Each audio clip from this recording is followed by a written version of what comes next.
আর ডক্টরটা positive report দিক আমাদের।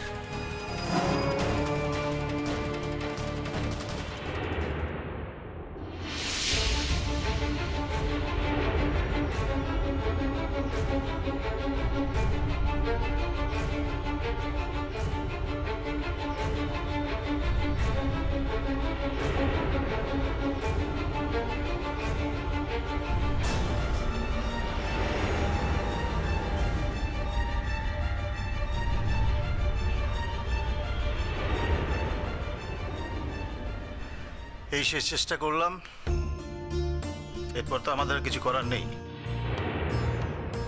ঠিকই, ইঞ্জেকশন দেওয়ার পর যদি পেশেন্টের অবস্থা ভালো হয় তাহলে তো ভালোই, আর না হলে ধরে নিতে হবে যে কোমায় চলে গেছে পেশেন্ট।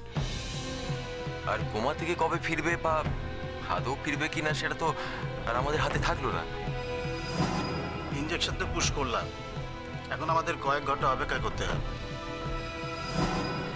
আবার কয়েক মিনিটের মধ্যে যদি রেসপন্স করার হয় তাহলে রেসপন্স করবে।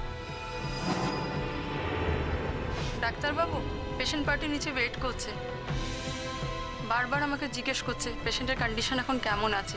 আমি না ওদের কিছু বলিনি। এখন সত্যি কি বলি বলুন তো, কি বা আমাদের বলার আছে? বলবেন যে এখন কিছু বলার নেই।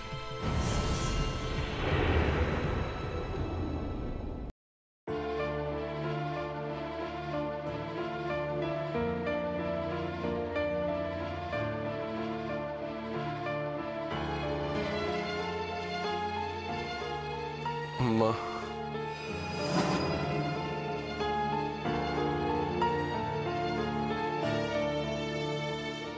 বাবা আমি ওপরে যাচ্ছি, আর ওয়েট করতে পারছি না, চাই খবর হোক না কেন।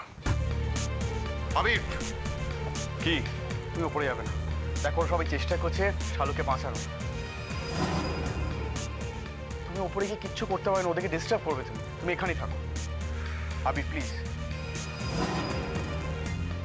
দেখ ভাই, এতক্ষণ যখন ধৈর্য ধরে অপেক্ষা করেছিস তখন আর কিছুক্ষণ অপেক্ষা কর।